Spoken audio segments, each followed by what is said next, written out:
Hello dear viewers, support me by subscribing to my channel and share my video if you like it, and also make sure you comment your thoughts. Now let's start the video. The Green Fork 3002 AC, the Night King. The fall of the wall should have been his moment of triumph, just as taking a dragon rider should have brought him a dragon, and yet neither proved true. It was not an army he faced after taking the wall. Not a dragon he rode through the north and onto the rest of the lands south of it. Instead, he'd been forced to chase, to fend off attacks only by dragons, and to not have his own to call upon. As for the dragon rider, she was to be his queen, his equal in rank if not in truth. Yet she too was a disappointment and not as fully his as she should be. He could feel her fighting him, and try as he might, he couldn't reach the depths of her. It had made him think about ending her, taking back the magic he had put into her, and as they marched, those thoughts became more and more ones that he considered. Other thoughts, though, soon became his focus. While there were no living for him to turn to his side, there was plenty of dead to raise. The north was full of meat for his army, or so he had thought. There were none at the wall, though he had not expected there to be. The Night's Watch burned its dead, and so it was to other graves that he looked. In the small village, she raised some and assumed that would be the way of things, only to find it was not. Paths were blocked to him, graves unable to be touched by his magic. Barriers had been put up, barriers he knew all too well and had encountered over the course of his long life. Not even his magic could break them down. These were the same barriers that had once kept the children and the old god's servant from him. Now they kept the dead from him, and he cursed the one he had to face for taking them off the board. It was why, when he had the chance to take him at the large town, he and the men who he felt were there with him, he launched a far bigger attack than he had intended, an attack that brought him no closer to the end of his enemy, for that was what he was now to him, an enemy, and not simply an obstacle to overcome. Worse than even that, though, it cost him far too much. The magic he had wasn't limitless, and he feared he'd underestimated his enemy's cleverness. This fear only growing stronger when his intended trap failed, and those he'd sent to take the boy had themselves fallen. Why won't he fall? How does he know my moves? Am I outmatched? The questions resounded in his head, and the more he lost as he marched, the more they began to take hold of him.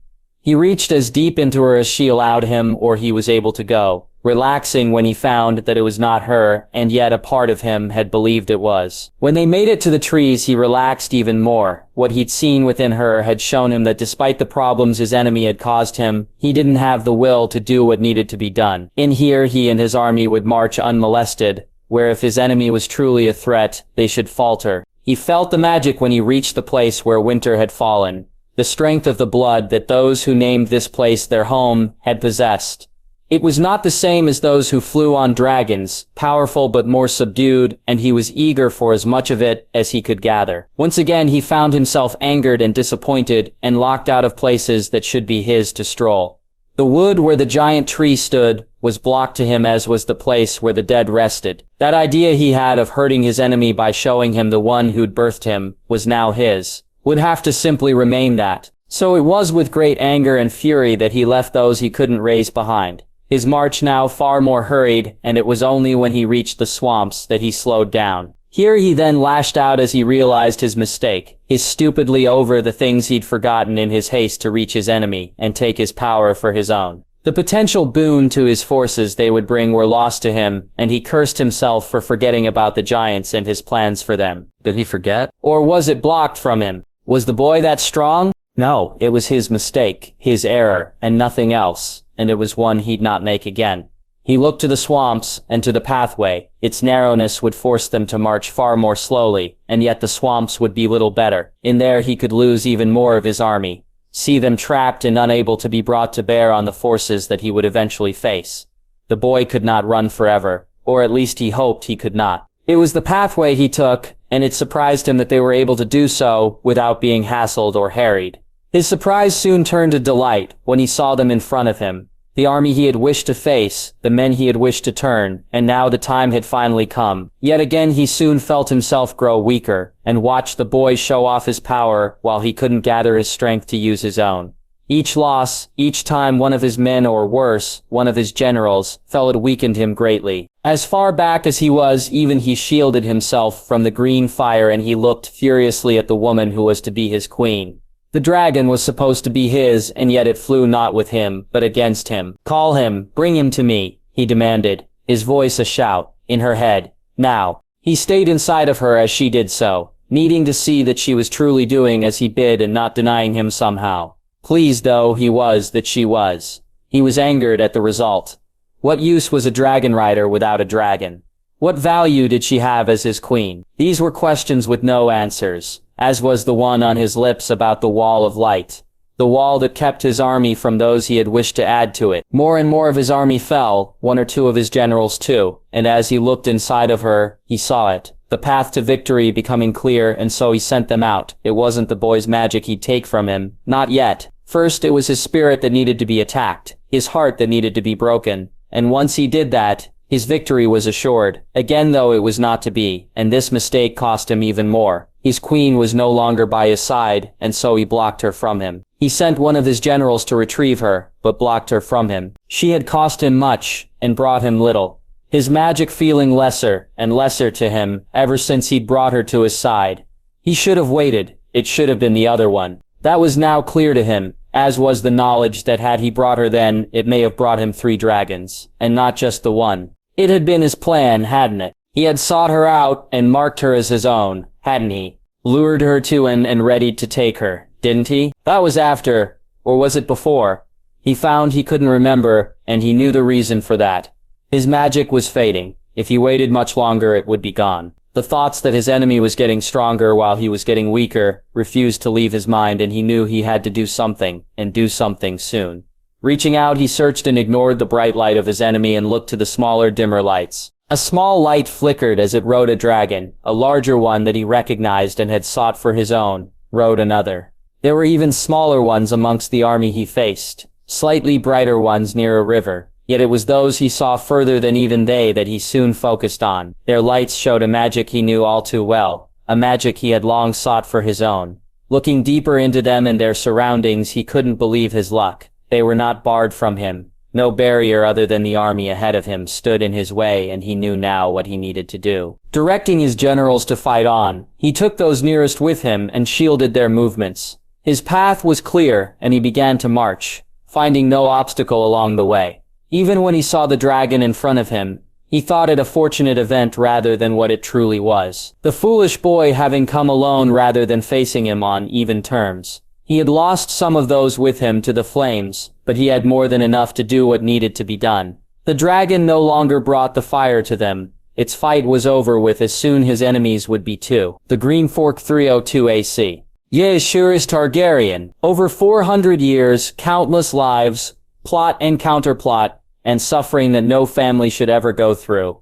All had led to this moment. His life had been predestined long before his father crowned his mother, and men had used their love to try to end his house once and for all. The steps he took had been his own, though the gods had made sure they were steps they had wished for him to take. His choices were made freely, though they were in truth the only choices he could have ever made.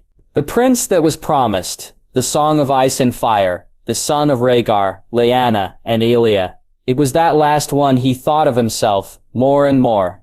His father, mother, and the woman who'd named him his son, when she had every right to hate him, even though she knew him not. King of the Andals, Rhaegar and the First Men, Lord of the 8 Kingdoms, protector of the realms of men. When it came down to it, only the last of those truly mattered. Now it ends, he shouted as he ran towards the thing that had truly cost him all he'd lost. Tywin Lannister, Jon Arryn, Robert Baratheon, Bloodraven, the Maesters, Catelyn Tully, they'd all taken blood from him, kin, and those he'd named as friends. None had taken more than the thing in front of him. No one had cost him more than the Night King. Not just those he'd cost him over these last few moons either. The doom, the need for him to be born. All it had taken to ensure he was here on this day to fight this fight. The Night King was the reason for it all.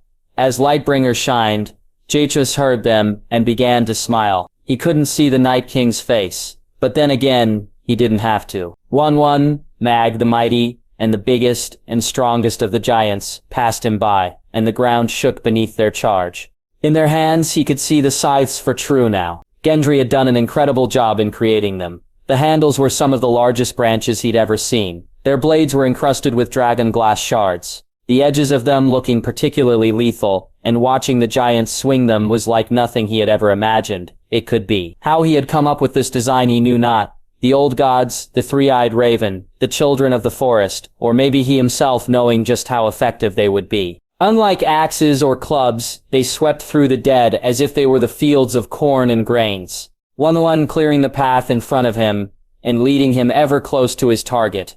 He felt the ice spear being readied, and so he cut his hand and let the blood soak the blade, Lightbringer shining even more brightly, and stopping the Night King from adding a giant to his ranks. Then it was as if time stood still. One and Mag were past the Night King, and taking down the last of the dead men. Around him, none remained, and he was face to face with the thing he'd come here to kill. For Aemon, yours for Ned, he said, as he crashed his blade against the Night King's own. The sound that rang out was different than he'd expected. The ice not breaking but holding firm, and the fight feeling like a far truer one. He moved back as the icy sword came near his head, swung Lightbringer as the blood from his cut hand soaked into the blade, and forced the Night King back. Above him, in the sky, Renix willed him on, and worried though she was for his safety, her faith in him was undiminished. Over and over the blades crashed together, neither of them able to gain an advantage or find an opening. Lightbringer's light shone brightly, and yet the Night King seemed undeterred or affected by it. Jay forced him back before he was then forced back, his spin taking him away from a blow that came far too close to him, though he believed his armor would not allow the icy blade to pierce it and reach the flesh below. This was proved true a few moments later, the Night King looking annoyed when his trust found no purchase. It should have given him an advantage. The knowledge that his armor would hold should have allowed Jay more room to maneuver, and yet he felt it did not. He feared it was a feint, the Night King not using all his magic as of yet, and if anything could break through the Valyrian steel he wore, then he was sure it would be something magical that did so. You fear me, he said as the Night King moved back from him. Good, you should. He saw the confused look on the Night King's face when he reached up to remove the cloth from his head.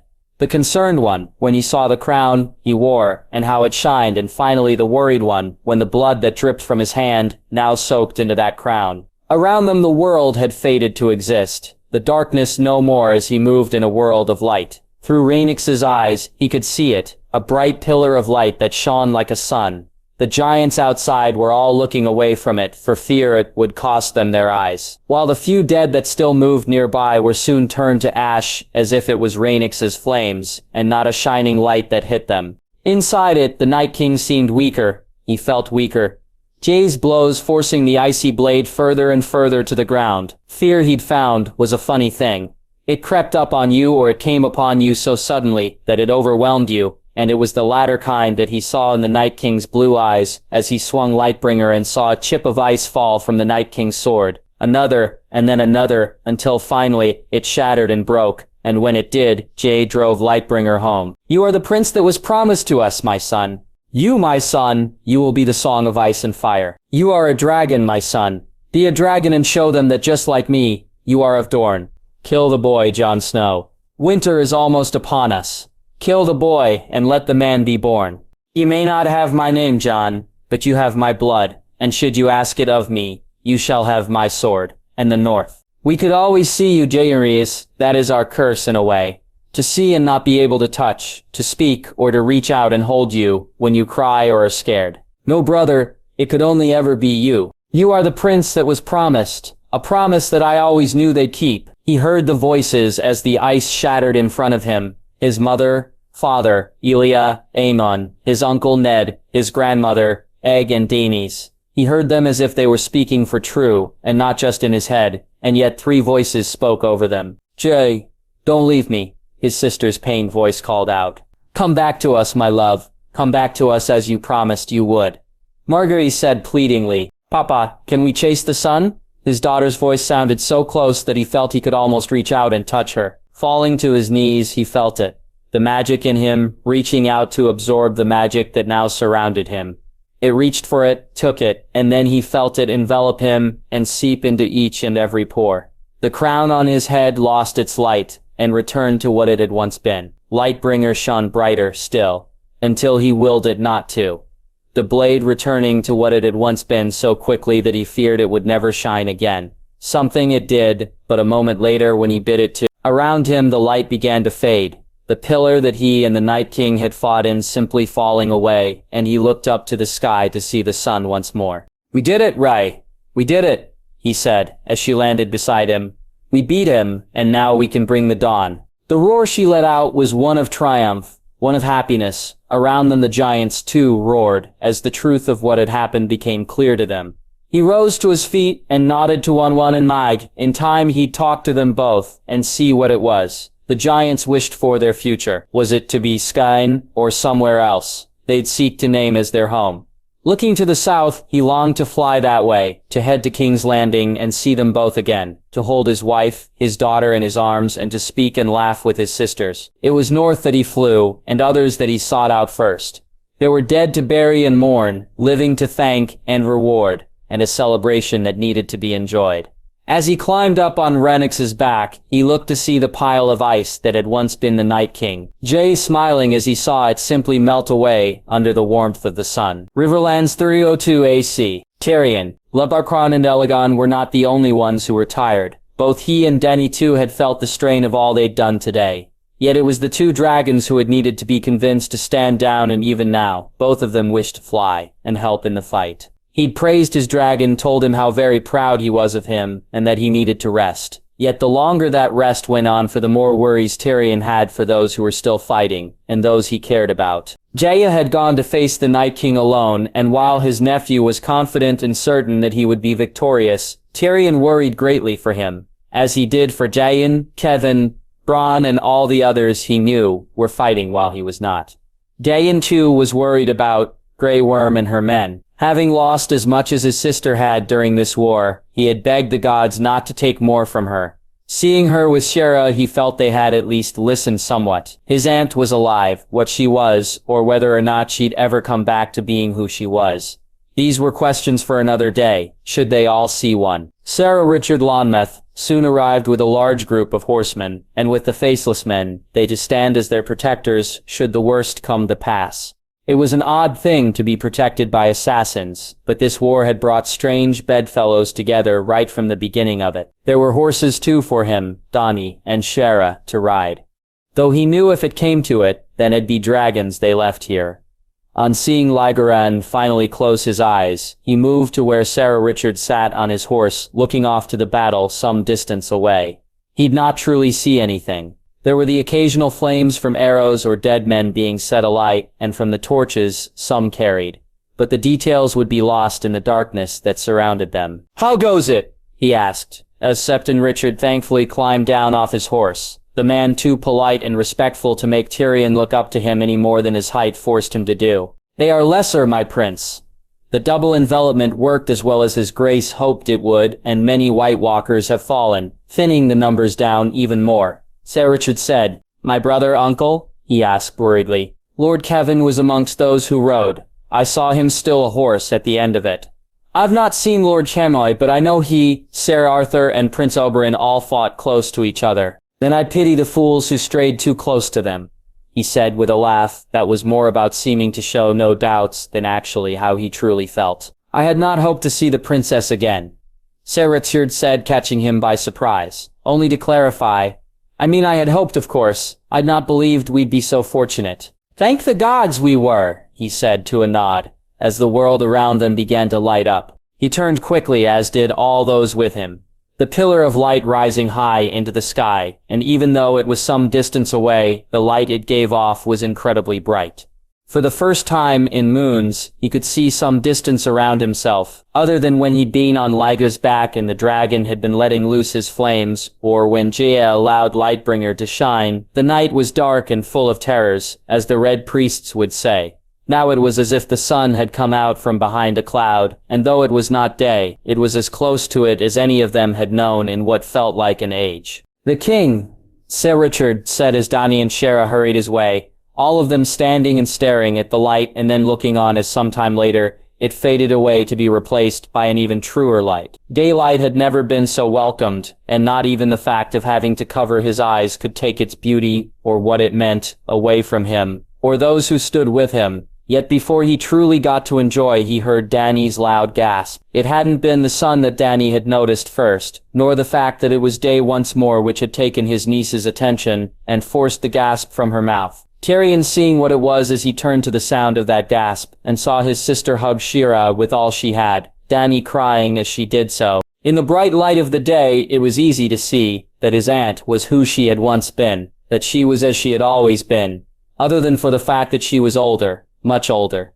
And as Dany took her chain from her neck and placed it around Shara's, he watched as she grew young once more. Not fully back to herself, Shara, looking to be around his aunt's age, but the brief look he'd had at how aged she truly was now lost in the brightness of the day that they all now found themselves in. "Dany, aunt," he said, moving to them both. "He did it, Jay did it," Dany said, and as she did so, he heard the cheers rise up. From those with them to those further ahead of them, the sound was a most welcome one, and the embraces he found himself in from first his sister and then his aunt not only matched its welcome but surpassed it.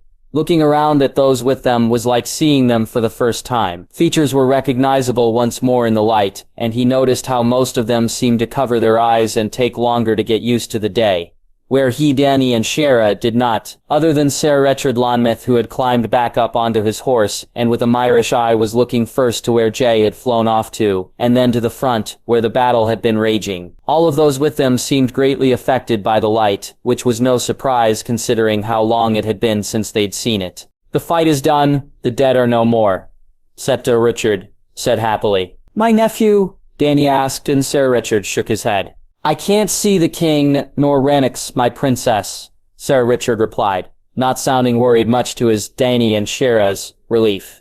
"No, wait," he said. A moment later, and Tyrion swore he'd seen few men smile as truly as the man did.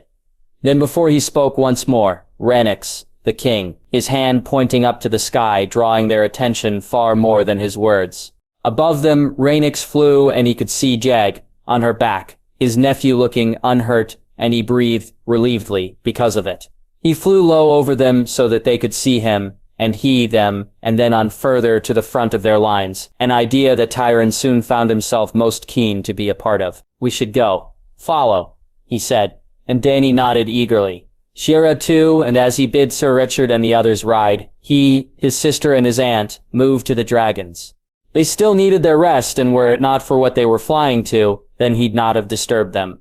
He needed to make sure that all those he cared about were unhurt, and he knew that Dany did as well. The fight was over, and this flight would be an altogether different sort. Rhaegar. He found almost to be as eager for the flight as he, his dragon waking even before he had attempted to do so, and he heard his trill as he climbed up onto his back. Across from him, Dany and Shira had already gotten comfortable on Elegon, and with a look to his sister, both dragons took to the sky, quickly passing the riders as they flew to Jai Renix and to what he hoped would be all those that he wished to see. The realm reacts. The Iron Islands 32 AC. Asha Greyjoy. Had someone told her that she'd be offering safe haven to Northmen and women, and doing so gladly, she'd have taken their heads from their shoulders.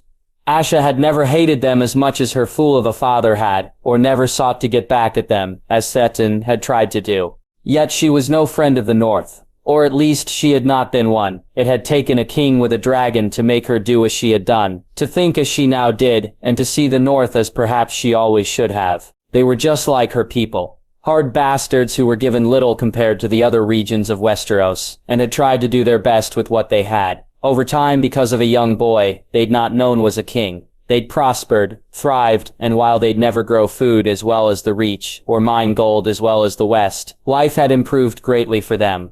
As it had for her own people, thanks to that same boy. Their winter stores had never been as full as they were now, and the food they would need for the northern evacuees wouldn't even be taken from them. Over the few weeks that they'd been here, she'd seen a new appreciation develop between her people and the Norths. They would never be friends. Too much blood had been spilled between them for this current generation to forgive or forget. In time perhaps it could be different, as her people would never reave their lands again, and for now they could and would be allies. It was a far better relationship than she could have asked for, and offering them a place to stay would at least engender some goodwill. Something she felt she had at least managed to do with the Lady of Winterfell, and why she was happy to meet with her as often as she did. "Lady Stark," she said, as the woman was led into her solar. "Lady Greyjoy." The woman politely replied before taking a seat. Is there something you need? She asked, to a shake of the woman's head. No, my lady. Your people have been most generous, and the arrangements you've made for our own have been most welcomed. Lady L said before biting her lip nervously. I was wondering if you'd heard any news, my lady. I'm afraid not, Lady Stark. I sent some men to travel to the army and to speak to those there, but it was but a few days ago, and I fear we'd get no reply for some time. As for Ravenswell, she said, having not received any truly since the long night had fallen. I had hoped, the woman said, her worries for those she cared about clear, and as Asha was about to say something to try and alleviate those worries, she heard the commotion outside, and the door was pushed open, startling them both. Her hand immediately went to her throwing axes, and only seeing it was Christopher did it make her relax, though she glared at him and rose to her feet angrily. What the fuck, Triss? She said loudly, her ladylike act no longer one she was able to keep to. The day, Asha, the day. Christopher said excitedly, moving to the window and opened the shutters. What about the fucking— The light that shone in from the window forced her to turn her head away from it, her eyes taking some time to even be able to look back to it, and when she did, she, Lady Stark, Christopher, all ran from the room. It surprised her to see Lady Stark keep up with her, the woman holding her skirts in her hands as she ran, and it seemed that she didn't care how she looked. A far cry from the former Lady Stark if the tales she'd heard were true. When they reached the door that led out to the parapets, it was clear they were not the first to run to here. Asha's moving past people and bidding Lady Stark join her as they along with Christopher stepped out into the light. Never did she think that such a simple thing as seeing the sun in the sky would bring her so much pleasure. That she was not alone in thinking so was clear by the looks on the faces around her. Even as they needed to block their eyes somewhat, and she felt the sting in her own, it mattered not. The day was a welcome sight, and one that she and every single person on Pike or the rest of the Iron Islands had wished to see for the longest time. It's done. They won, Lady Stark said, and Asha laughed a true laugh as she nodded her agreement with the lady's words. Riverrun 302. Bronn. He had known, when it happened, he had known, and though he wished to hide and give in to the feelings that knowledge brought him, he knew he could not. Instead, he let Summer offer him all the comfort that he could, and concentrated on all he needed to do. They needed to be ready to move should the signal come. Riverrun was not to be their final destination, though he hoped it would be. The keep was as full as it could possibly be. The courtyards, the only places they had kept empty as should they need to leave. Then they would need to leave quickly. Outside the gates, there were rows upon rows of tents, men, women, and children of all ages and all status sharing them in each other's company.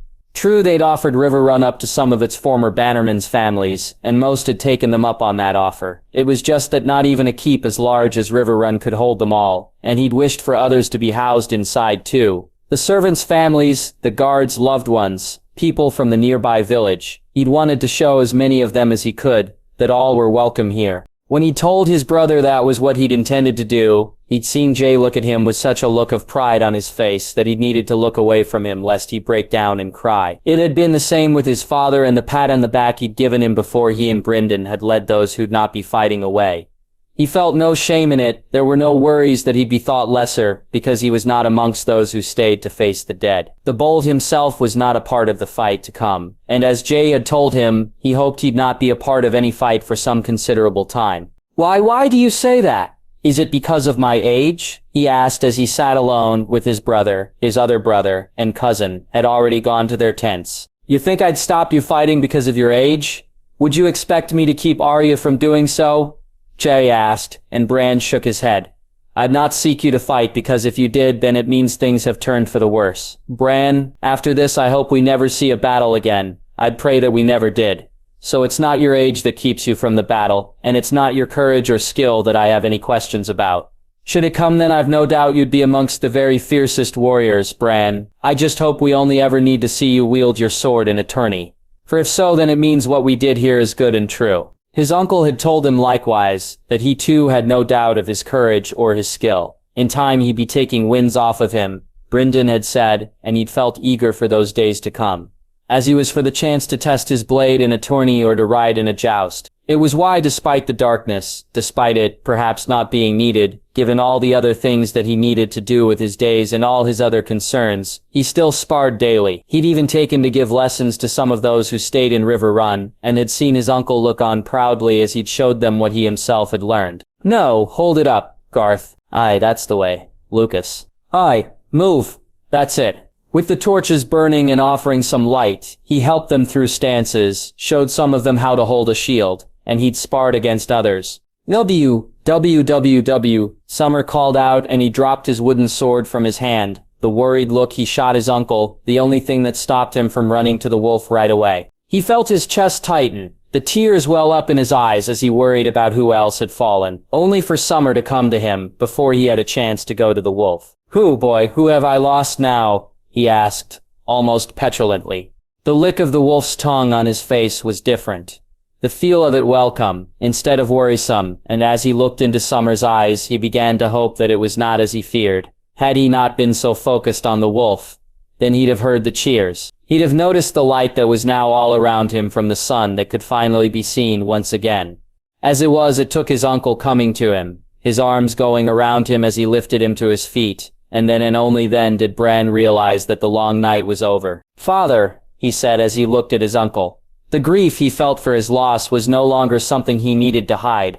The lord that he was to be was not needed for now, and so it was the boy he was that he became once more. "I know, Bran, I know," Brynden said, as he held him tight, and let him sob against his chest, while around him, people cheered in triumph. Casterly Rock 302 AC. Arya, she had cried over her mother, and yet her sadness was tinged with anger and regret. The tears she shed now were very much not. Not even Lyanna had been able to get through to her, though her best friend had tried her damnedest to be there for her. Lady Maegis had held her in her arms, and allowed her to cry as much and as long as she wished to. Maegis had taken her from the Great Hall to the room she'd been given, and stayed with her until she had cried herself to sleep. When she'd woken to use the privy, the tears had come again.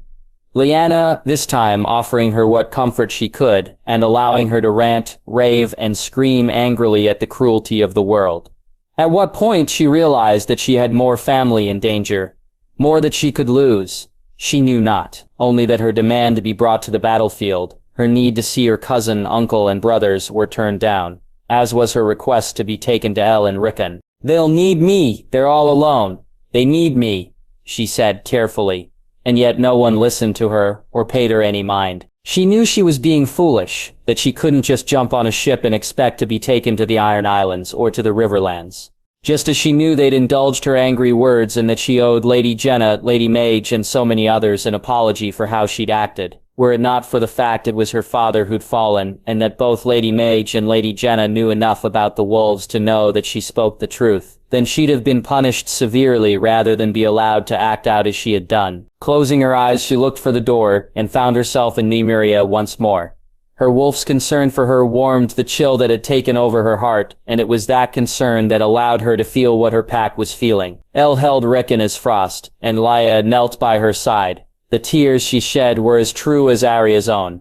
Sansa slept as her betrothed held her hand and brushed her hair from her face, while Fang lay beside her in the bed. Her sister's eyes were red from all the crying she had clearly done. Robb she couldn't see, nor Jon, though Nymeria told her both were well, as were Benjen and Cregan, and for once she doubted her wolf. "Let me see them then," she said angrily, the voice in her head as was the one that answered her. "I cannot. But they are well." When she opened her eyes, she wanted to rant and rave, to scream and shout, but Nymeria looked at her and licked her face, and as she looked deep into the wolf's eyes, she knew her wolf told her the truth. "They are well," she said determinedly, and Nymeria licked her once more. She dressed hurriedly and made her way from her room, walking down the corridor and entering the great hall. It was more empty than usual, and she looked to see Lady Mage, Lady Jenna, Lord Jorah, and Lady Lynesse, all sitting together, wine glasses and mugs of ale on the table beside them. There was no sign of Lyanna, Tommen, or Myrcella, and Arya moved sheepishly toward the table,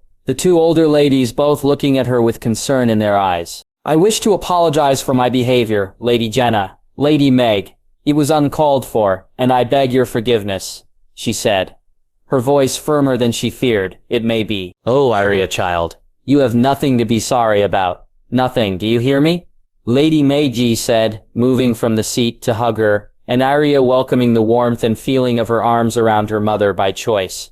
Lady Meg is right. Arya, your apology is unnecessary. We all, Aunt. Tommen shouted excitedly as he ran into the room, and Arya was torn between looking at him and at the look that Lady Genna gave him. The dawn, he said as he moved to the large window and pulled the curtain to one side. Arya, like the others in the room, was forced to shield her eyes. The light was something they'd not seen for moons, and she heard Lady Genna chide her nephew for how he'd gone about telling them. If very much not for what he had told them, she moved to the window and looked out, the light still hurting her eyes, but she wished to see, and the sight she saw was one that she'd remember for a long time. They were high up, and beneath them she could see courtyards and more of the rock itself. Yet it was the view over the lands of the West that was impressive, and it was one she could now finally see for true. He did it, Jay did it, she heard Lady Genna exclaim happily. And she felt Nymeria lick her hand, and in her head, the wolf told her that Jay, Robb, Cregan, and Benjen were all well and safe, once more. Setson, Spear 302 AC. Aerion, her son, was a curious babe, his eyes always alert, and he watched every little thing that anyone did. She hated that those eyes had known only darkness or false light, and had not seen the world, how it was truly meant to be seen. That he'd only seen her face with the aid of a candle or a torch, and not seen her in the light of day. Just as much as she hated that she'd not seen his own. The thoughts of a world where he'd never see a sunset, appreciate color, or catch a girl's eye from some distance away, were thoughts that she had far too often. Try as she might, she was not able to stop her mind from going to the worst of places. To think about the very worst of outcomes had become something that happened way too often. One moment she'd be laughing at something that Lewin was doing, and the next she'd be worrying that he'd never know his father. Her mother told her it was a natural thing to feel this way, and happened with first time and sometimes many times mothers. She had drinks prepared for her.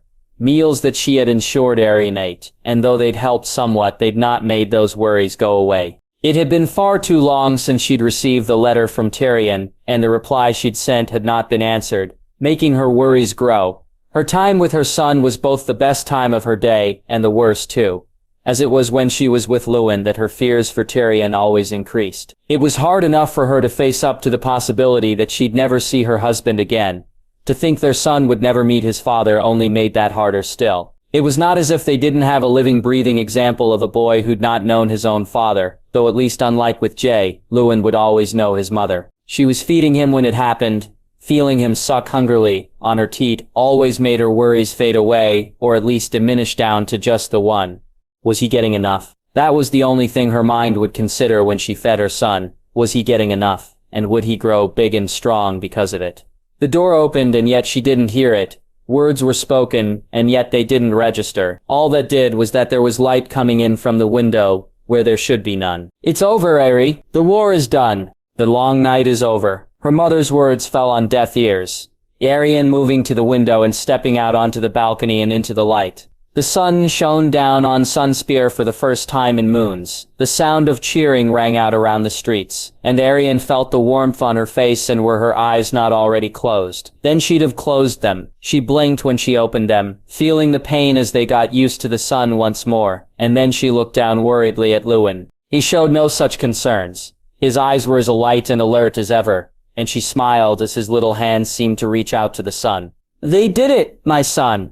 Your father did it, and soon he'll be back with us," she said, and though she had no way of knowing if her words were true, she believed they were. Dragonstone, 302 AC, Missing Day. She was incredibly busy. The people on the island needed so much, and though there were those older than she, few were as capable. Very quickly, it had become her that they came to with their problems, and Orion, when he'd returned with more people, had quickly put her in even more charge. Together with her unsolid guards, she'd spend her days meeting people, hearing what they needed most of all, and making sure they got it. Food, blankets, tents, candles, torches, herbs for healing, and whatever else they requested, she made sure they got. Maester Lamara had come back to the island, the man one of the few maesters that her princess trusted, and that was only because the king had named him trustworthy as had her princess's uncle. Without him, she'd have been lost when it came to caring for the Ilzakes, and accidents that inevitably happened when so many people took up so little space, and when people were housed in unfamiliar lands. Some of the free folk had their own healers with them, them, and so Miss Sandy had used them to help where Lomera could not. She'd managed the supplies, saw some people, moved to Driftmark when space became a problem, and settled disputes of which there were thankfully few. When Orand had needed a voice to offer him words of comfort, she'd been the one to do so. The two of them sharing their worries over her princess, and he'd even comforted her when her own worries grew too much. It had been her that had suggested to him about using Sarah Perwin more and more. The young knight was eager to help, and his woman was well respected among the free folk. His other sister and brother helped far more around the keep, and Lady Rosalind proved a godsend to her in that regard. Without her, she'd have probably spent as much time dealing with the mundane as she now did with the important, though today was anything but. Miss Anday smiling as she took her place amongst the women and girls of the free folk, and the singing and games began.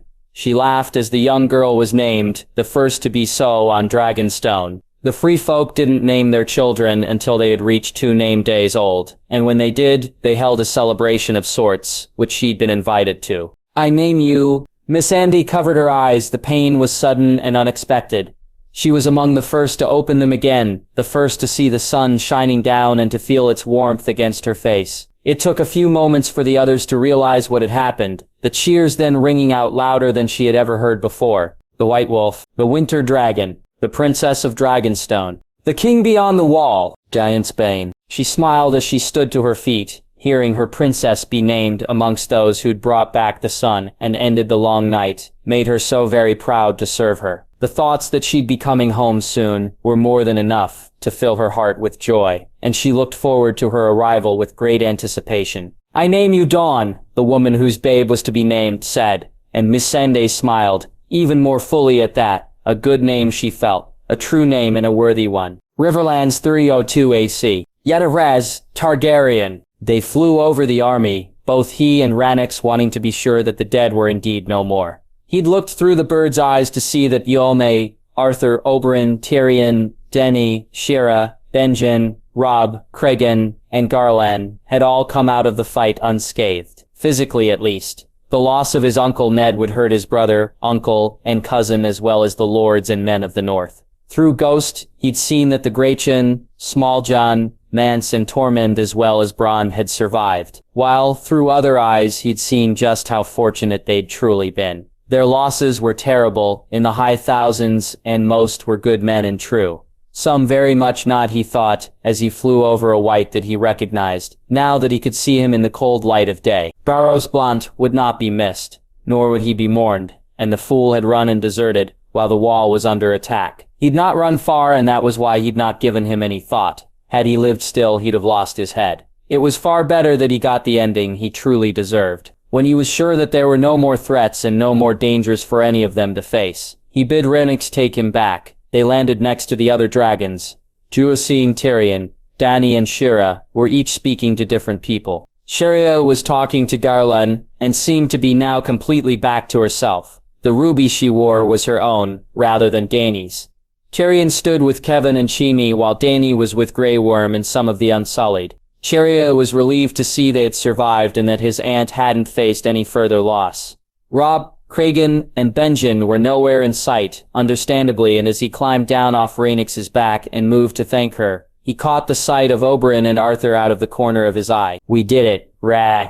Together we did it, and soon together we'll fly once more," he said softly, as he leaned against her head. "Valyria J. The land's eternal," she said eagerly. "The land's eternal, Ray." As he moved away from her, he saw Jaime, Oberyn, and Arthur move to him before they suddenly stopped. Looks of worry on each of their faces that he didn't know how to take. He was then knocked to the ground by a white blur and felt Ghost as he licked his face, his laughter ringing out around the now silent field. "You are unharmed, your grace?" Jaime asked worriedly. "I'm well," he said, yet as he looked at him, he saw no relieved look on Jaime's face. "Your eyes, your grace. What happened to your eyes?" Jaime asked, his worry still just as clear as it had been a moment earlier. "What about my eyes?"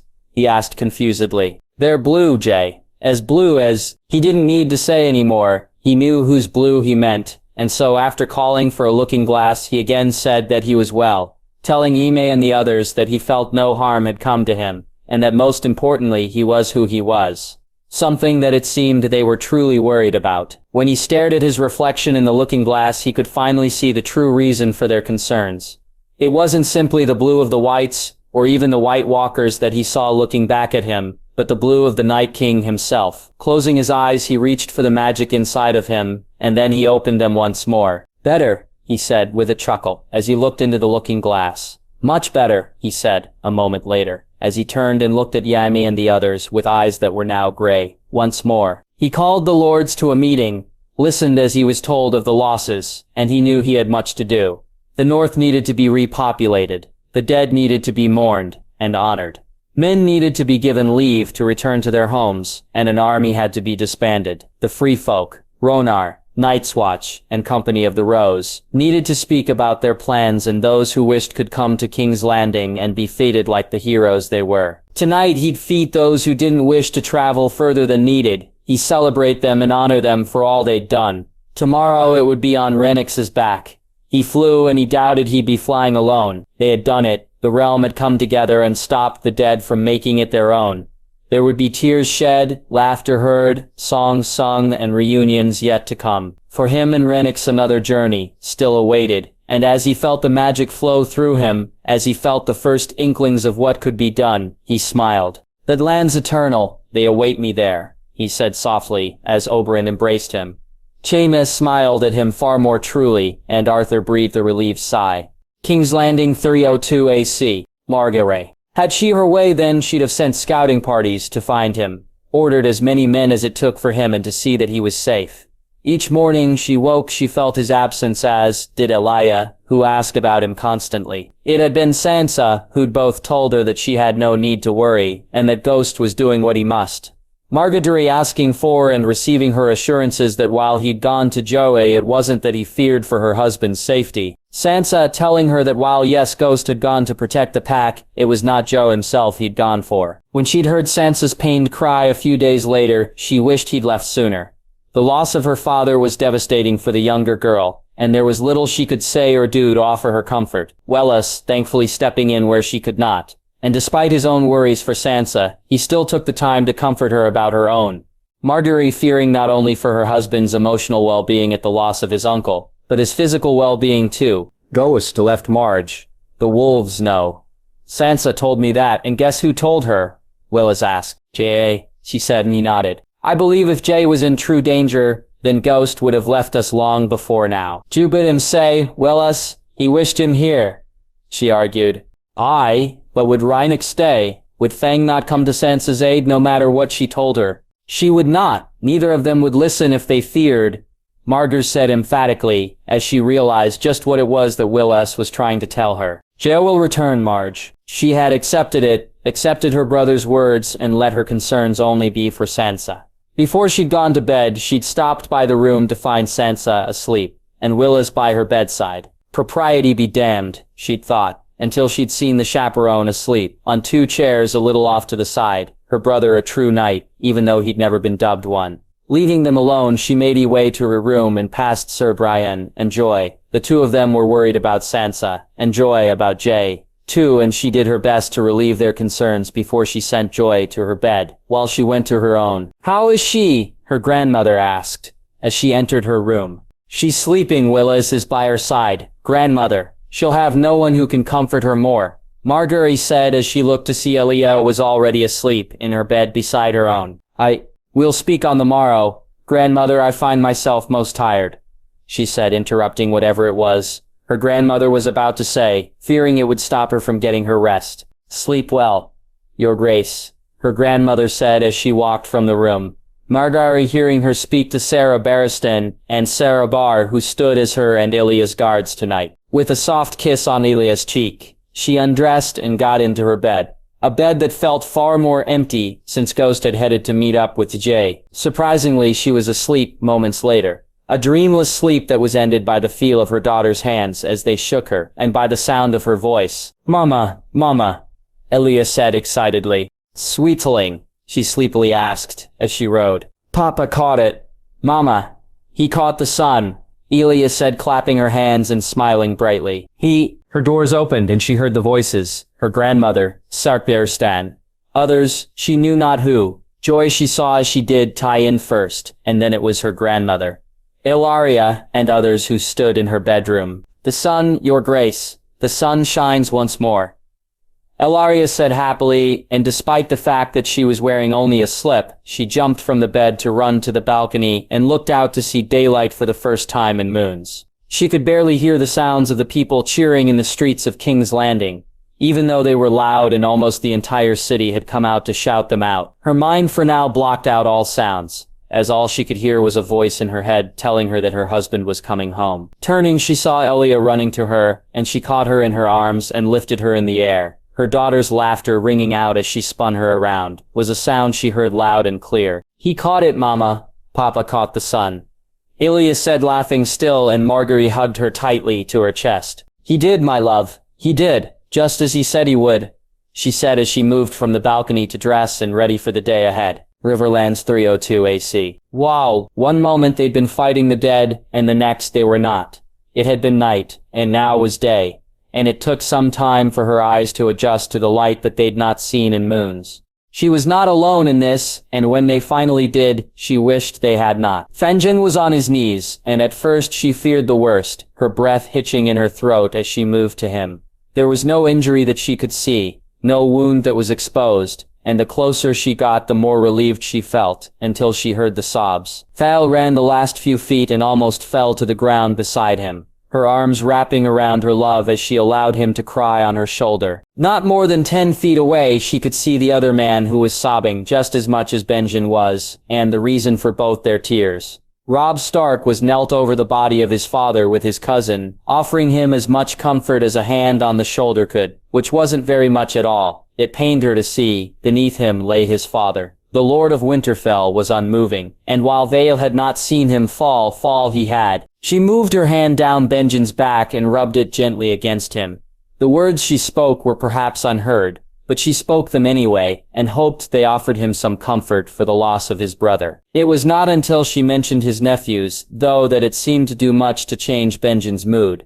Val had seen the dragon land some distance away, and Jay climbed down off its back while ahead of them. Robb had risen to his feet, with Kragan's help. "They need you to be strong, my love. All of them, they need you to be the strong one," Val said, and she felt him hug her tightly, before he, too, rose to his feet. After a kiss to her lips, he then walked from her to his nephews, and Val followed. Benjen, embracing Kragan and then Robb, and holding the second of his nephews for far longer than the first.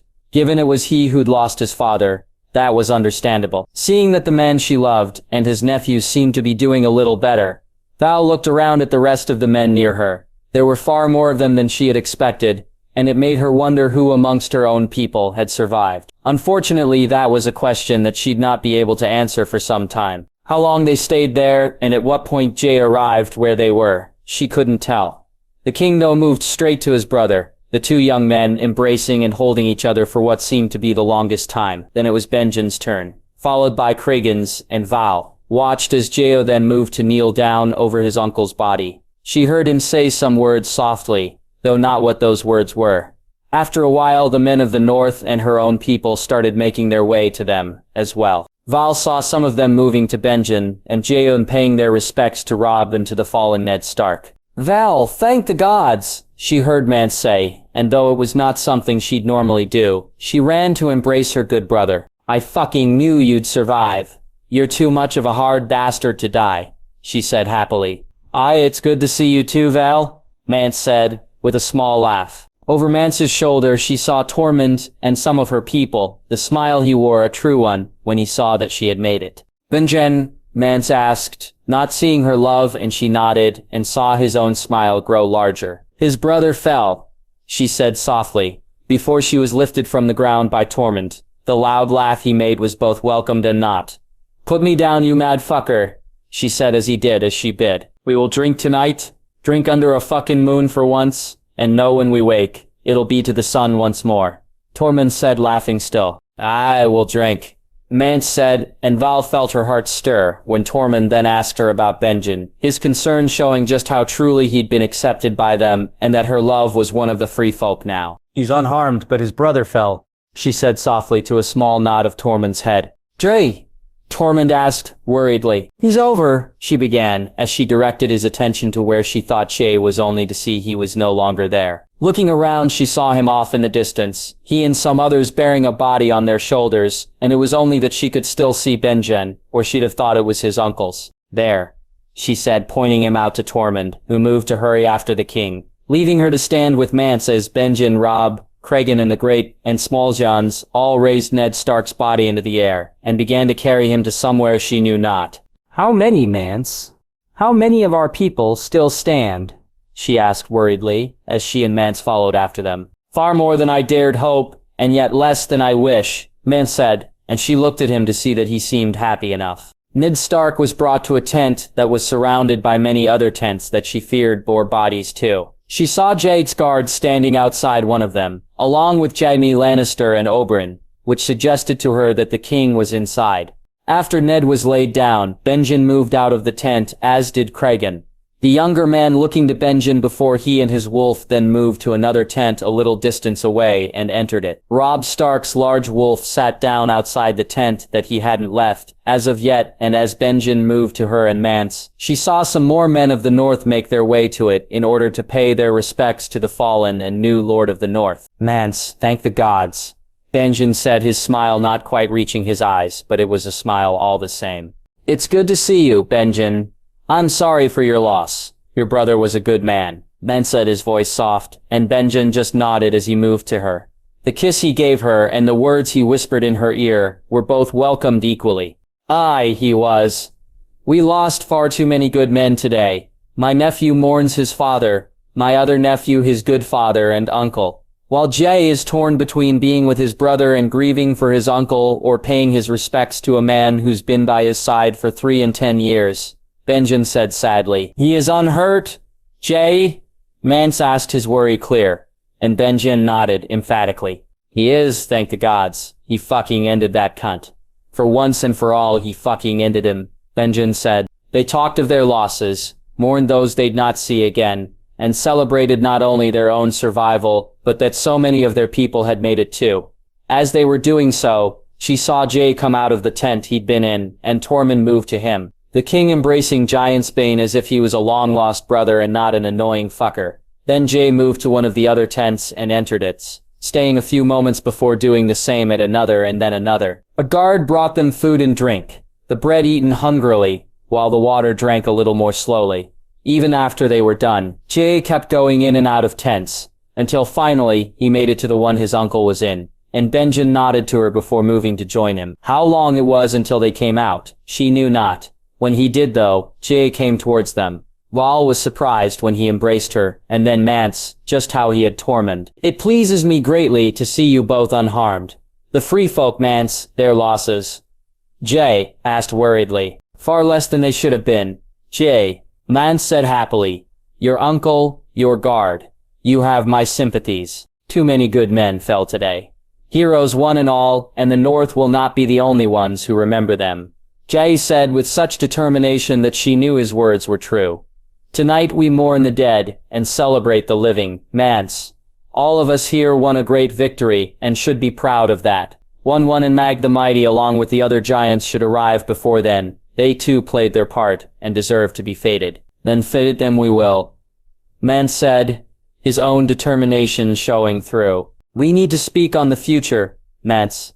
Decide upon what future that the free folk wish for themselves, but that's for the morrow. I am truly happy to see you both safe and well. Truly, Jay said. His smile, though sad, was a true one, she felt as he then walked away and headed to more tents. Riverlands 302 AC. Second, Richard Lonmouth. The pages were strewn in front of him. Richard going over the numbers and the names and finding himself stunned, both at the scale of their losses and the extent of their victory.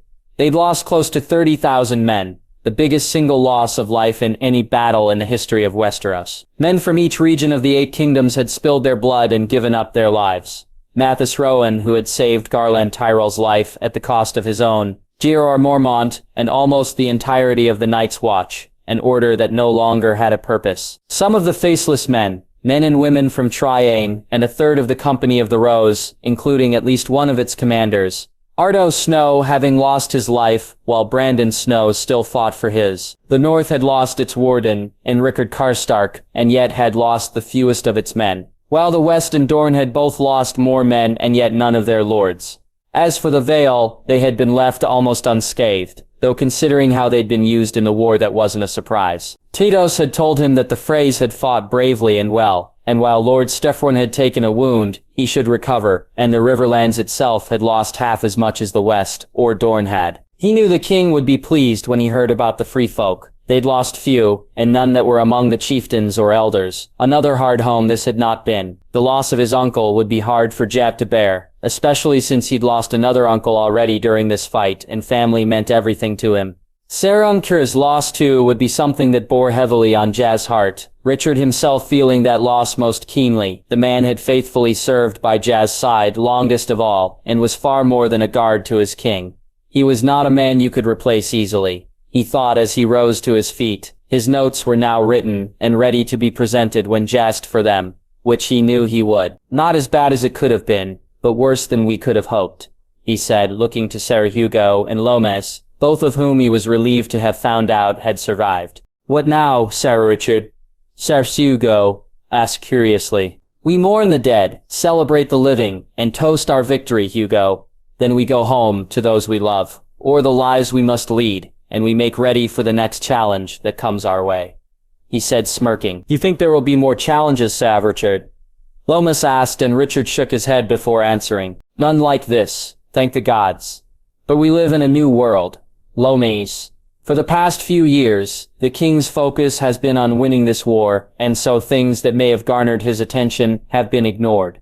Soon they'll not be, and it's up to us to be there and ready for him when they no longer are, he said to nods from both men. Lomas was now officially his second in command.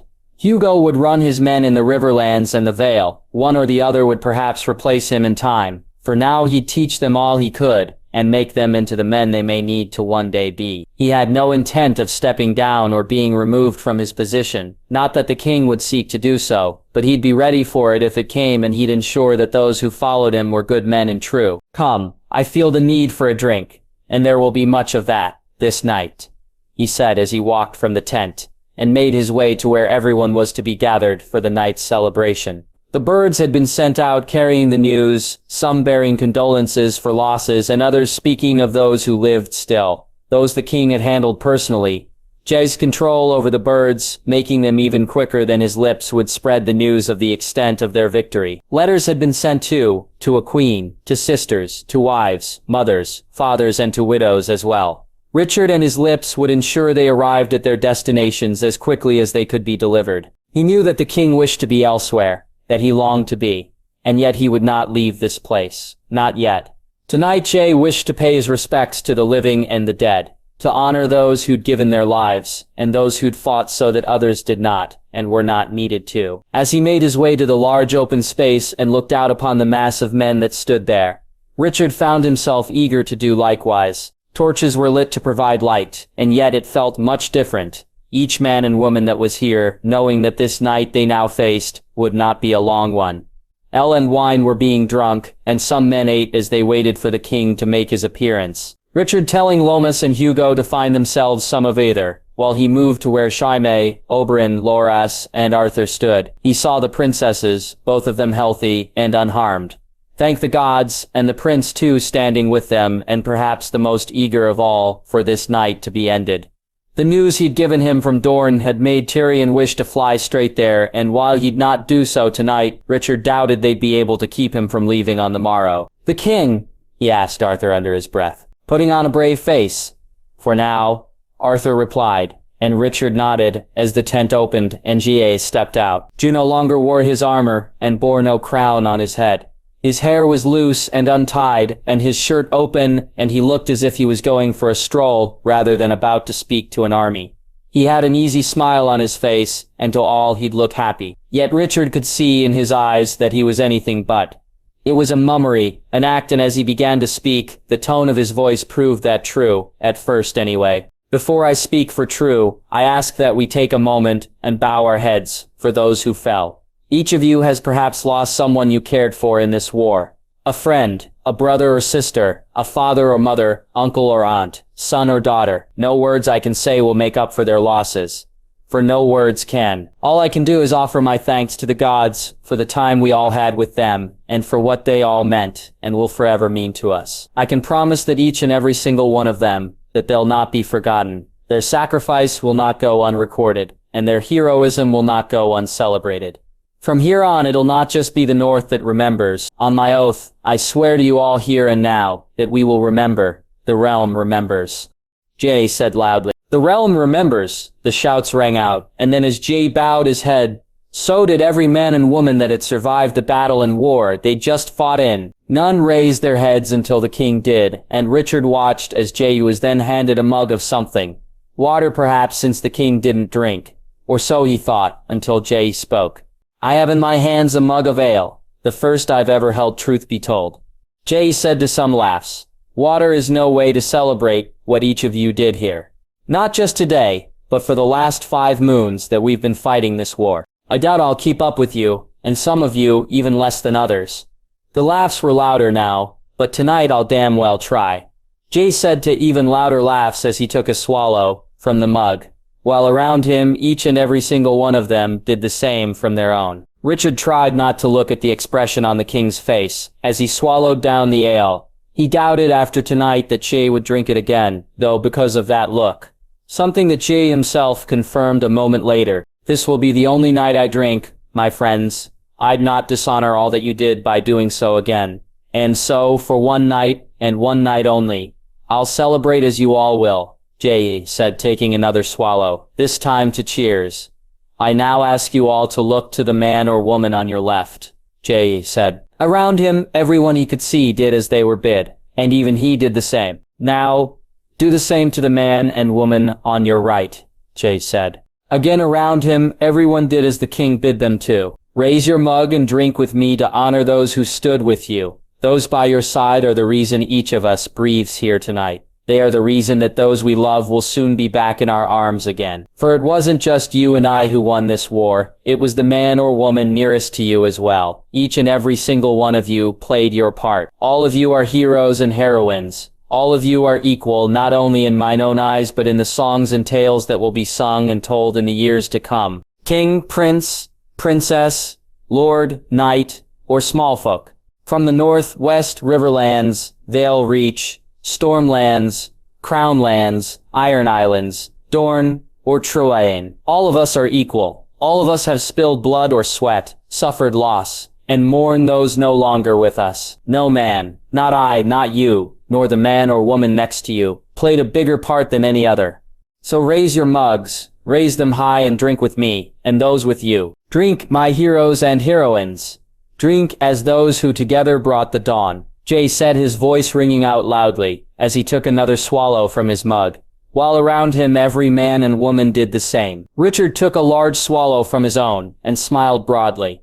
They were good words. The king had spoken, and each man and woman earned the right to be thought of that way. He knew they'd all wake with sore heads on the morrow, and years from now they'd remembered being fated by the king who had truly brought the dawn. Riverlands 302 AC. Arthur Jabatang played a harp that had been given to him by one of the men with Tydos Blackwood, and gotten drunk. 3 ales were all it had taken him, and then he and Loras had helped him to his bed.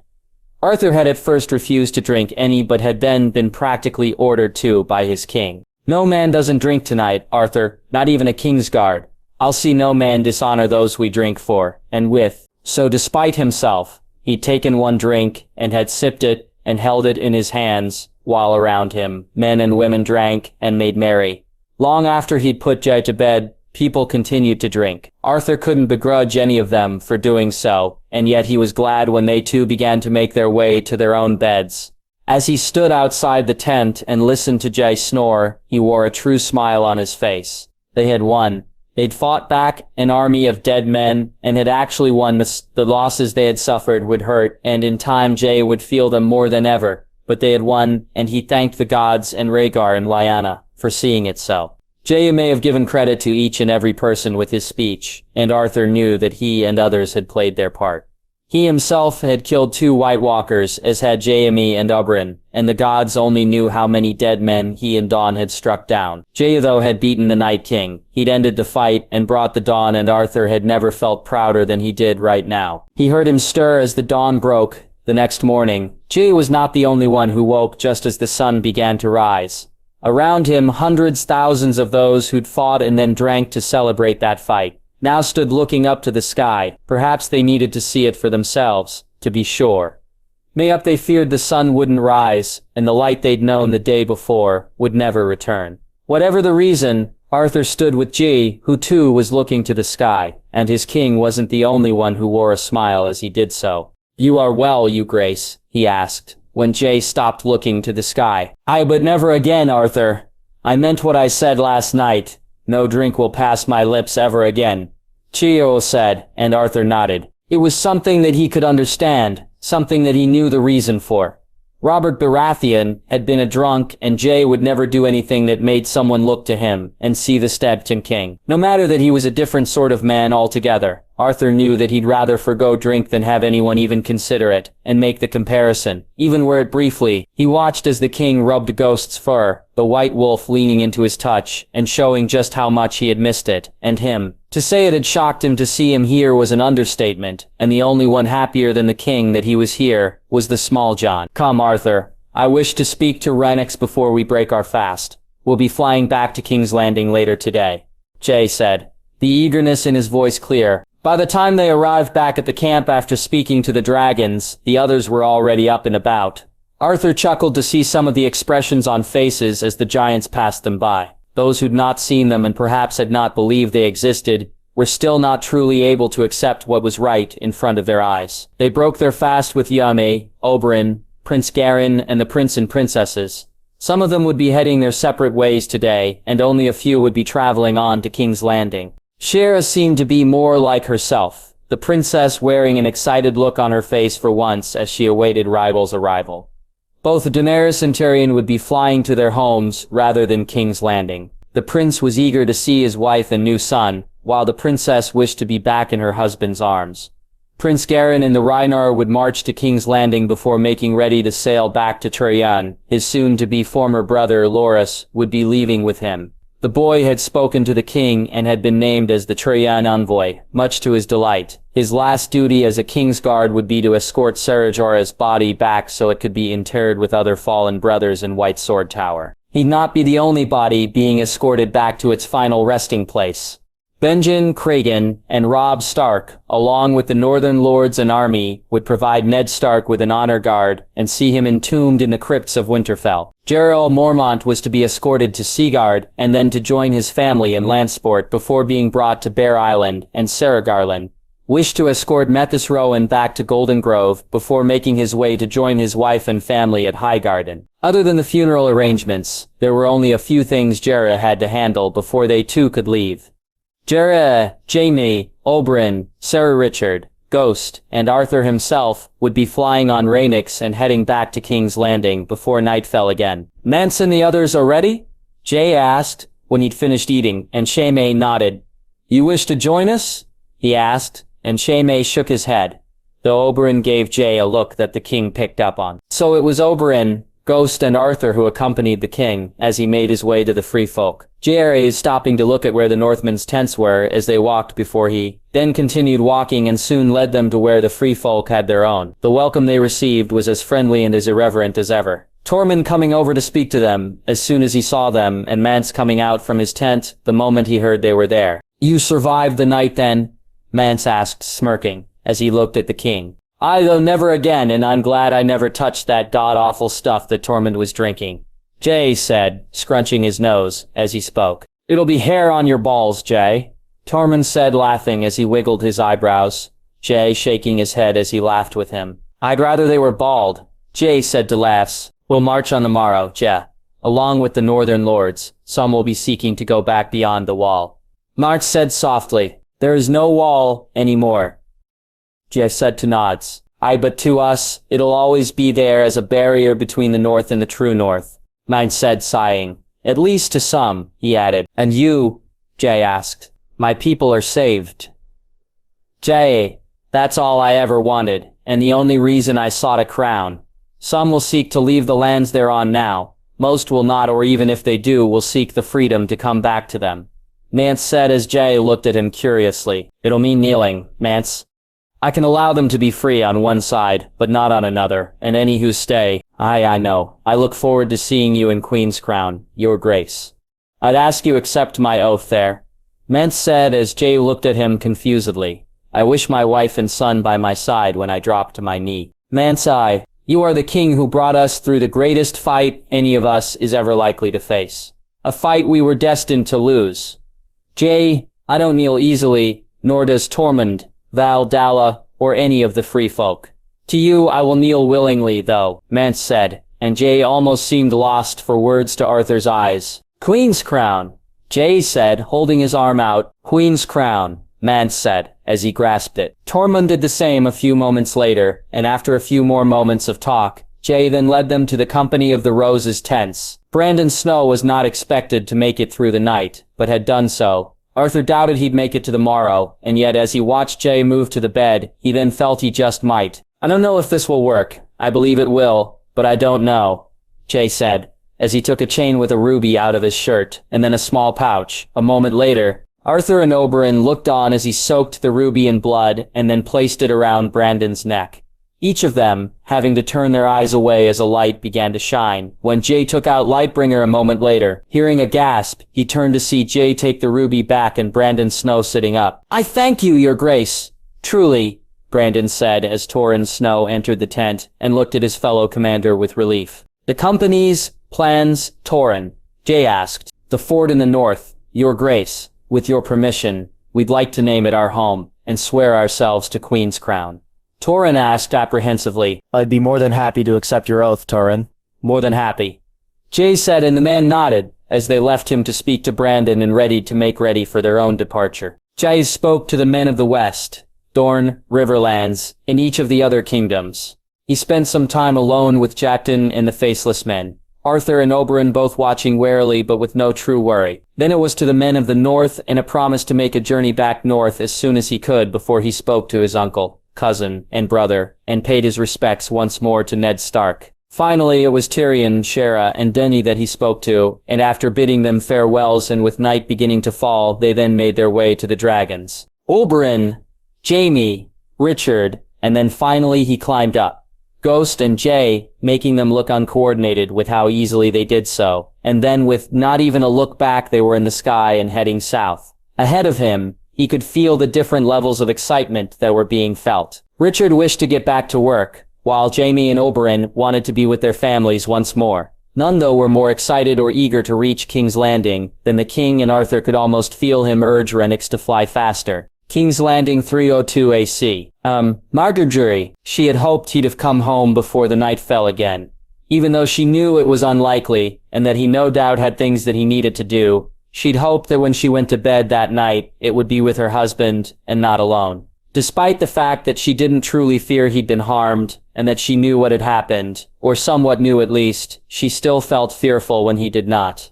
As she did when the night itself fell, though in that fear she was not alone. With no ghost to offer her the reassurance that Jay was unharmed, it was a rough night's sleep that she endured. And when she awoke the next morning before the sun had risen, she believed she wasn't the only one who looked to the sky in apprehension. Seeing the sunrise was a most welcome sight, and yet her eyes then began to seek out an ever more welcome one that she did not find. Sighing, Margaret turned and made herself ready for the day ahead. Despite the daylight, they'd done little the day before, and had made few preparations if any. Most people in King's Landing just welcomed that it was no longer constant darkness that they were forced to endure, and then seemed to take some time to get used to the light once more. Marguerite and the small council hadn't truly explored what this would now mean or really considered what steps needed to be taken from here. Most of them, though, she knew, the return home of those from the north, preparations for harvests, planting, and a return to normal life. Of course, there would be some unknowns that would pop up as well.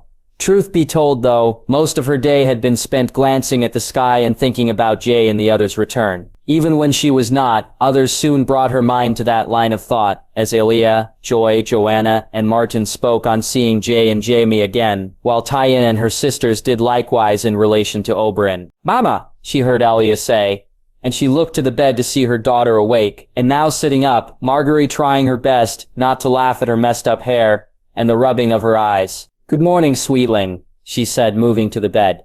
Elia hugging her tightly once she was close enough for her to do so. "Morning, Mama, Papa, Ghost?" Elia asked softly, and Marguerite knew that she had to put on a brave face for her daughter if no one else. "We'll both be back very soon. Now come, let us get you ready, and then we can go break our fast," she said to an eager nod from her daughter. She combed Elia's silver hair as her daughter watched her through the looking glass. Marguerite's golden brown eyes catching Elia's indigo ones every so often, and her daughter's smile quickly bringing one to her own face. When she was ready, she led her to the balcony, and almost as soon as she did so, the indigo dragon flew by. Elia calling out to it and naming it as Dragon now. Thankfully, since she'd convinced her that Strawberry was a better name for a horse than a dragon. Joy and Tywin arrived and were surprised to see both of them already dressed, and then together they made their way to break their fast. Willis, Sansa, her grandmother, and Ilaria and her girls, arriving not long after they were eating when Gorman arrived. The grandsa almost hurrying into the room, and given what he carried in his hand, she was most grateful for it. "Your Grace, ravens from the front," Gorman said, and as she looked at the scrolls in his hand, she felt her heart begin to race. 3 bore the three-headed dragon, another the sun and spear of House Martell. There was one with the golden lion of House Lannister, and the last 2 were the dire wolf of House Stark and the golden rose of her own house. "Ilaria, Sansa, grandmother," she said, handing each of them the scrolls from their families, while opening the first of the 3-headed dragon ones. This one was for Joy, while the next was for Sansa, leaving the last for her and Eladia. "Joy, Sansa, these are for you," she said, handing them the scrolls as she hurried to read her own. "My love, it's over. The Night King and his army are no more. There is so much I wish to say, but for now, I'll just say that I am unharmed. Jaime and Oberyn, Tyrion and Dany, Loras, Garland and Arthur are unharmed, and all things being well, I shall return on the morrow. Until then, kiss our daughter for me, and know that I'm thinking of you both. I long to hold you both in my arms once more, to see your faces, and I will do what I can to make that be as soon as it can be. Love to you both, J. She didn't need to look at any of the other faces to see their happiness, nor a looking glass to see her own smiling face. When she spoke to Elia and told her that her papa would be back today, her expression was the only one that she needed to see to know how everyone was feeling. "Grandmaster, have this brought to Lady Dacey immediately, and I shall be calling for a small council meeting as soon as everyone has broken their fast. There is much we must do," Marguerite said almost excitedly. The rest of the meal was almost ignored. People ate sort of, but mainly they spoke about returns and reveled in the good news. Sansa wore the first smile she'd seen since she'd learned of her father's death. Wellis telling her later that the Raven from Jay and Robb confirmed the news and that Robb, Cregan and Benjen were unharmed. That fact bringing comfort to her friend where it was needed most. Joy spoke of putting off the day's ride she had planned to go on, keener than ever now for her first ride to be with Jay and Winter. Her grandmother seemed far more content than she'd ever seen her. The relief that Garland and Loras were both safe and well, only enhanced by knowing that Jay was too, and that he was returning. Ilaria and her girls were perhaps the most effusive in their joy. Marguerite was happy to see it as she had become closer to each of them during these last few moons. Rising to her feet, she moved to the door to speak to Barristan and Arik, who were on duty. Gorman had perhaps already told them, but she felt the need to confirm the news herself. "Sept Barristan, we've received word from His Grace. The war is truly over, and we've been victorious. His Grace Lord Jaime, Prince Oberyn, Princess Daenerys and Prince Tyrion, as well as my brothers and Ser Arthur, are all unharmed," she said to smiles from both men, and then a frown from Sarah Barristan, which took her by surprise. "Sejaris, Your Grace?" Barristan asked, and Marjorie turned from him, and hurried back into the room to find the scroll, quickly reading it again, while her grandmother and brother looked at her with concern. "Oh, Jay, my love, my poor love," she said softly, her hand going to her mouth. "Your Grace?" her grandmother asked worriedly, and Marguerite then noticed that Barristan had followed her back into the room, and that other faces were now looking at her too. "We'll speak in the small council meeting. It's nothing to be concerned about," she said, hoping that the lie would hold and that her husband's heart was not as broken as she feared it may be. It was almost midday when the small council came together. Gormon, Ellaria in Oberyn's stead, Sarberstan as Lord Commander of the Kingsguard, Lord Wyman and Willis, Lord Montfort and her grandmother. Before coming to the small council chambers, Margaery had gone to speak to Daisy to ensure that she'd been given the Raven, and had heard the news, and she found her to almost be floating on air. Her own note saying that Jaime would be returning with Jay on Rhaenix, meaning that she'd be seeing her husband far sooner than she feared. Ellaria's too said that Oberyn would be arriving back with them, and as she looked around the table at those sitting there, she wore a true smile on her face. Some of you already know this news, though not because we were keeping it from those who don't. More because of how the news arrived. His Grace Lord Jaime, Prince Oberyn, Sarah Richard, and Sarah Arthur all plan to return today, if possible. The war is over, the threat ended, and our king and his army have been victorious. Margaery said to relieved looks from Montfort and Wyman, and even those who already knew this seemed just as happy to hear it once more. She took a sip of her water and began to make ready to speak once more. This news was not so welcome, and confirmation of something that Willis and her grandmother knew not, and something that only she did. Victory, though, it was not without losses. Lord Eddard Stark has fallen, as I believe has Ser Jorah Whitwolf. No doubt there were others too, she said to a pained looked from Lord Wyman, and even more pained words from Ellaria. Jay. Oh, that poor boy. Ellaria said, and were it anyone else, or in any other setting, then perhaps Margaery or someone else may have called her out for expressing it that way. Here and now they did not. His Grace will take this hard. Lady Sansa has already taken it very badly, and I know the Kingsguard will wish to mourn in their own way. Ser Barristan. Soon, though, we must begin preparations to right the realm, and I'm sure, Lord Wyman, that those from the north will seek to return to their homes. Perhaps together with Lord Montfort, you can begin to make the preparations for that return, she said, looking to the Master of Trade. Of course, Your Grace, Lord Wyman said, his voice almost cracking as he thought perhaps more about the loss of Ned Stark than anything else. I know my husband is not one for feasts or celebrations, and yet if anything called for one, it's this. I say we make ready to hold one in the next few days. One for the Red Keep, and those inside, and others for as many in King's Landing that we can. Margaery said to nods of agreement. They spoke of other things then. Ravens to be sent to Lancebort and the Iron Islands to ready to bring those who'd evacuated to their back home to the north. Some words from Ellaria on some minor issues in the city. Not exactly crimes, but more misunderstandings. After calling the meeting to an end, Margaery made her way to the nursery where Elia was playing with Joanna, Jon, Doria, and Loressa. Then for the rest of the day she spent most of her time looking out the windows and to the sky. As night began to fall, she felt a sense of sadness come over her. The thoughts that it would be another day or more until she saw Jepton were ones that she couldn't shake. She doubted anything had gone wrong or that there was anything to worry about, but wondered if perhaps there were things that had required him to stay a little longer.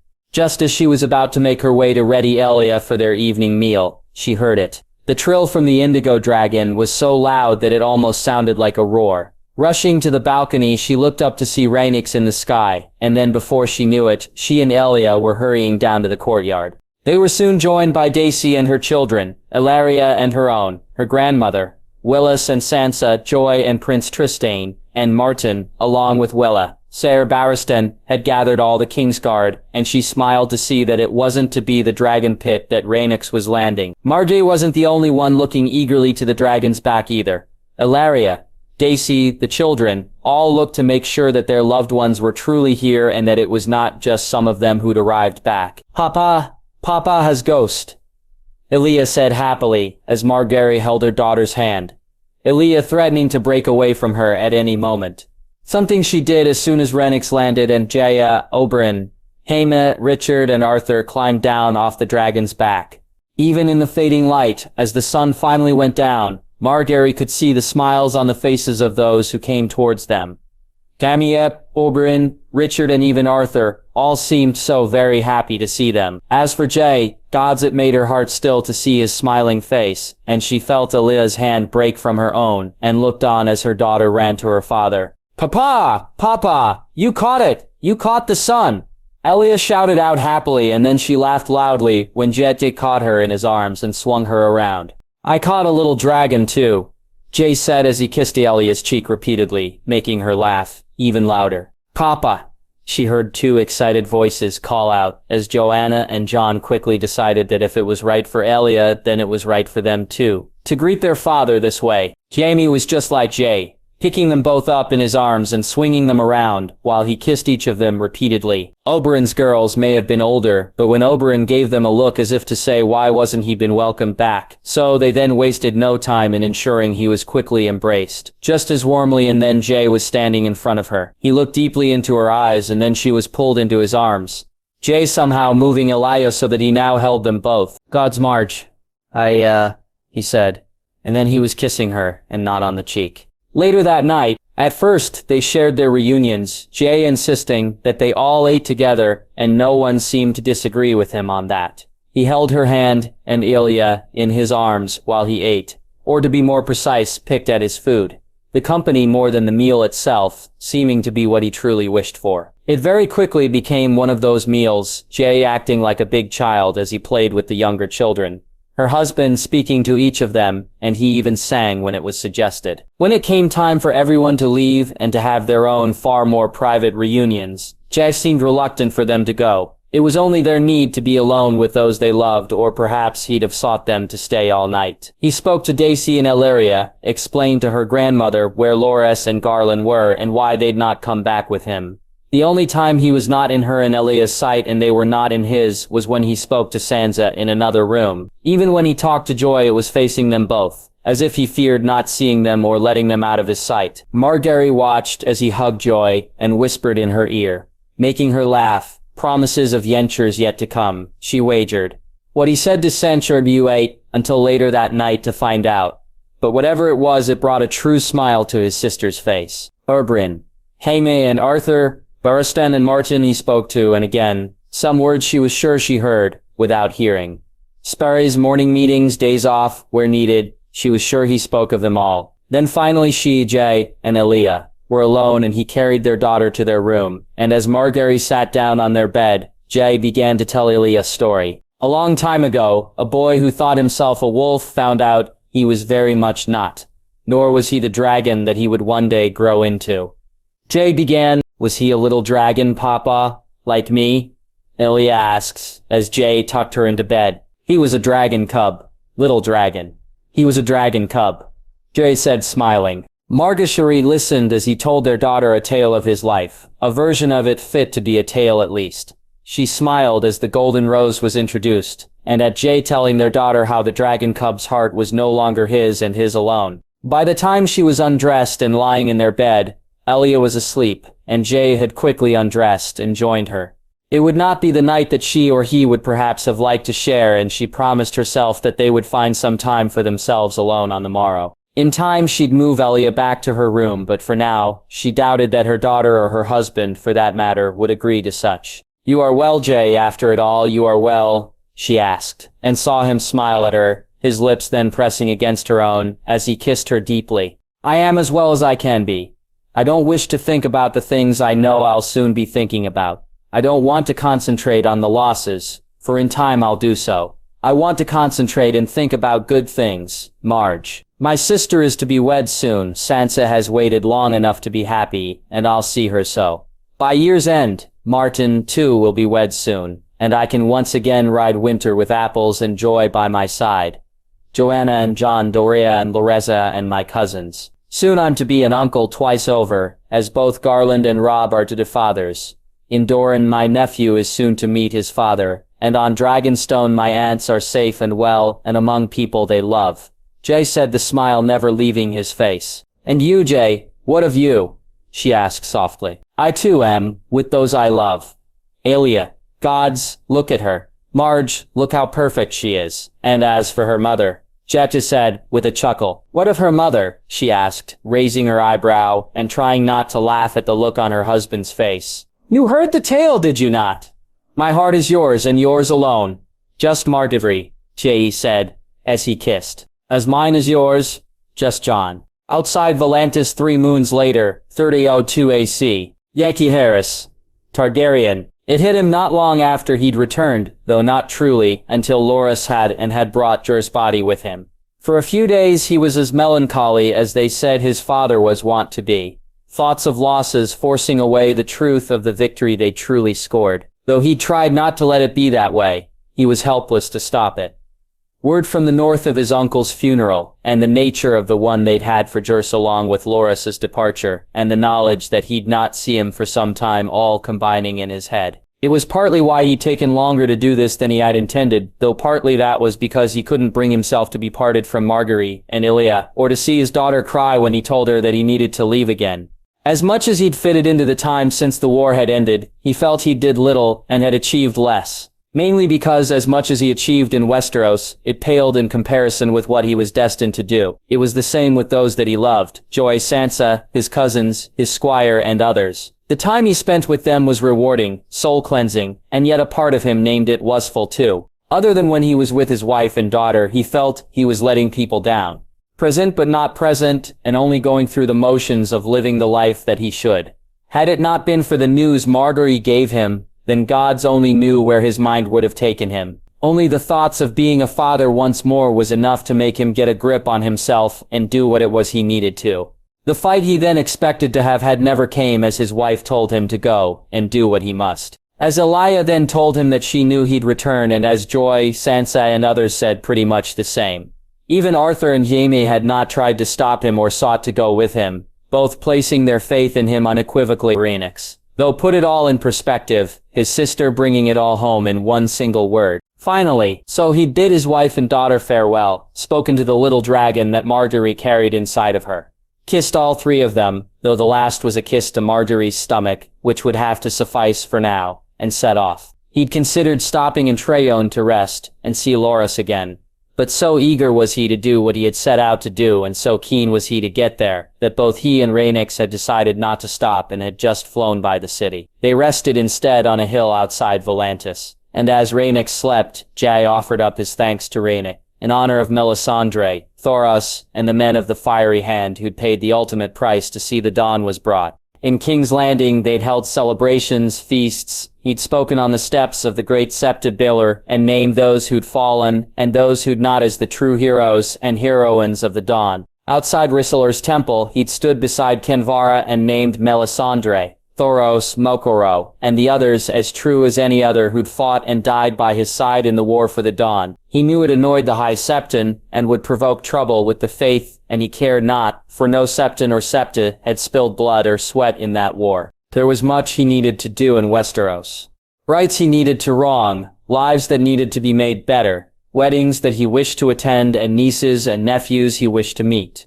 He'd suggested a royal progress to Marguerite, for after their babe was born, a visit to each of the kingdoms and to show Elia each of the lands she'd one day rule. Highgarden, Winterfell, Sunspear and Summerhall, Queen's Crown, and what had once been the Wall. If what he hoped to achieve here was anything like he believed it would be, Valyria too. Jay, it's time, he heard Rhaenys say, and he looked at her confused, for a moment, until he realized he'd drifted off to sleep. It took them less than half a day to reach the peninsula, and they flew over the islands before landing in the city itself. Jael looking to the manse that had once been his family's home, and feeling Rhaenys's excitement which then fueled his own. Climbing down off her back, he took the pack he had tied behind him and carried it with him. Moving to her head, he leaned against her and looked deeply into her purple eyes. I am here because of many people. Ray, my uncle Ned Aemon, Jaime, Margaery, Daenerys, father, and my mother. You though, without you I could never have done all I've done. Without you I would be lost, he said softly. You will never be without me, little brother. We are bonded, you and me. Where you go, I go. Rhaenys said, Where you go, I go, always, he replied. Turning from her, he took Lightbringer from its scabbard and felt the vibration from Rhaenys's wings as she left the ground and flew high into the sky. He knelt down, removed the jar from the pack, and let the blood he'd spent moons gathering flow over the sword. As it began to shine, he began to sing. The song was haunting, the words coming from him though he'd planned them not.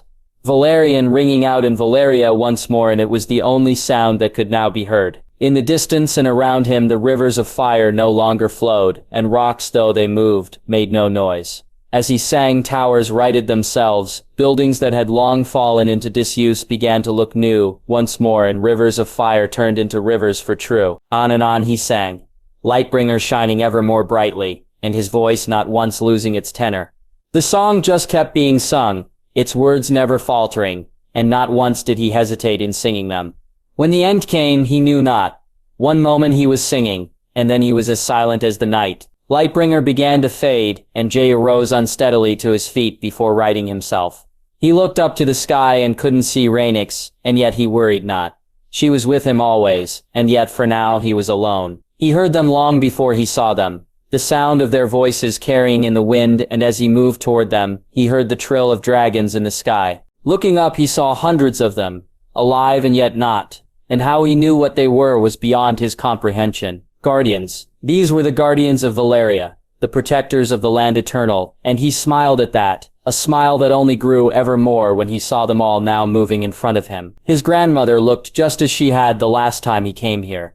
Viserys looked far more full of vigor than he'd ever seen him before. Egg looked like the king he should have been, while Ilya's smile stirred his heart so much like Oberyn's was it. His mother and father held each other's hands, both looking at him while Daenerys stood a little to the side, and then he felt her arms around him, felt he kiss his sake and heard her speak. We did it, little brother. We did it, the lands eternal are reborn.